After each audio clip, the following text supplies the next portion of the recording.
Hold on, wait. Okay, so we're gonna continue back where we left off with Oracle Moldiah. So, he lets you play an additional land on each of your turns, so you can also play with the top card of your library revealed. You play with the top card of your library. Oh, you may play the top card of your library if it's a land card. So, so much value gets you turns and turns ahead sometimes. Also, playing with the top card of your library just gives you that extra knowledge of what you're going to get into next. We have Evil Twin.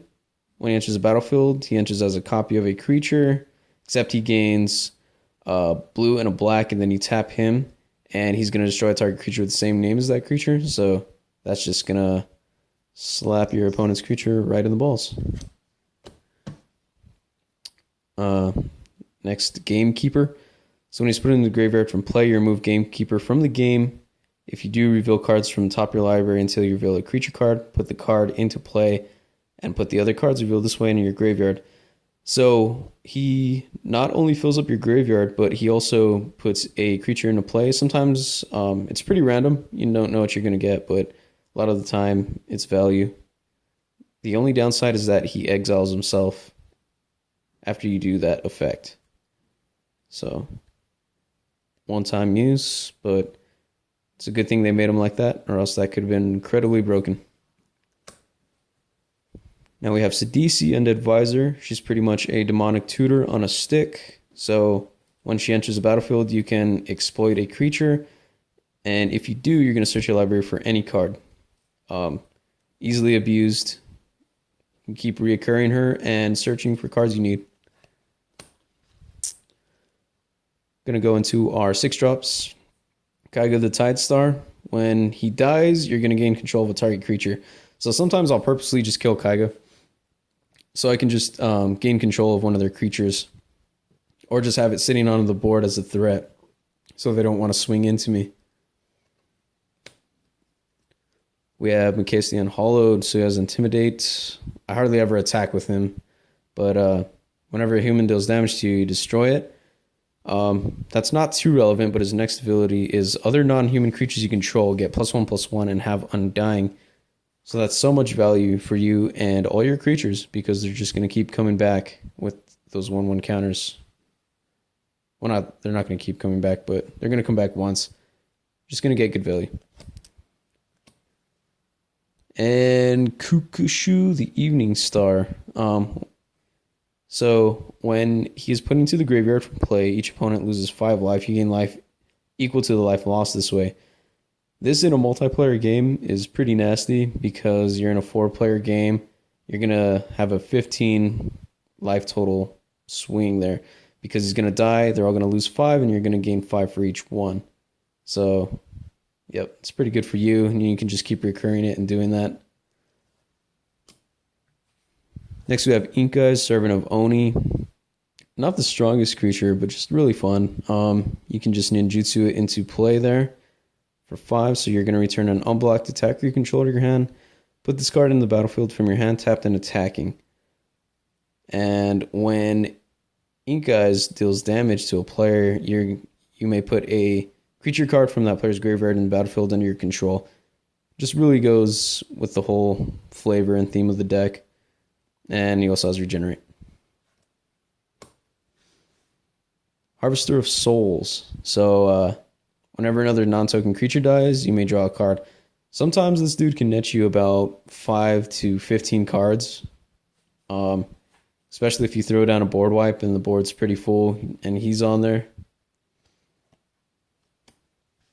Consecrated Sphinx. This card is crazy and not banned yet for some reason. But whenever an opponent draws a card, you may draw 2 cards. Even in a 2-player game, just the advantage you're going to get is insane. You have Hornet Queen. Really cool. Again, situational, but sometimes if I need a little wall and they're just aggroing me out, I'll have Hornet Queen come out, maybe kill her on purpose and then reanimate her again, just so I can get a bunch of little dudes to go against their little dudes. Lord of the Void. So He's pretty nasty just on his own. So when he's going to deal combat damage to a player, exile top 7 cards of that player's library, then put a creature card from among them into the battlefield under your control.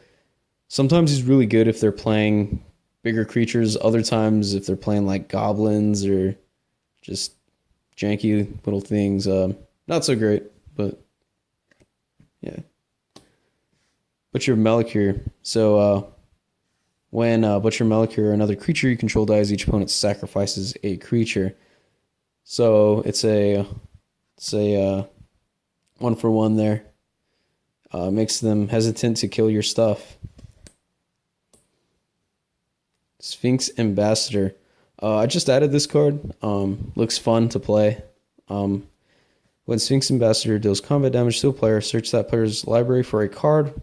Then that player names a card. If you search for a creature card that isn't the name card, you may put it into the battlefield under your control. Then that player shuffles his or her library.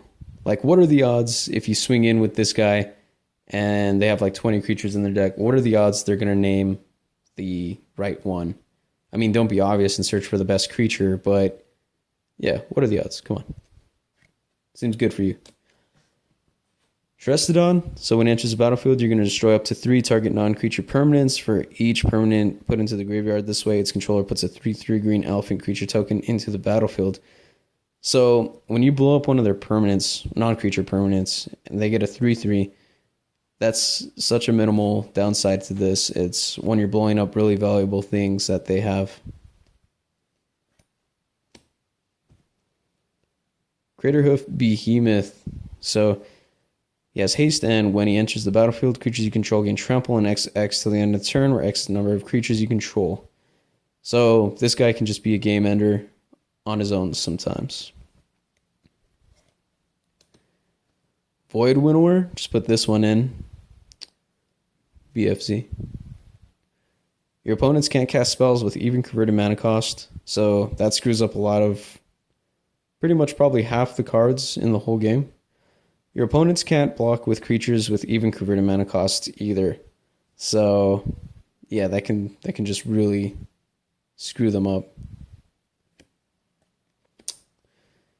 Last but not least, Jin Gataxias Core Agur.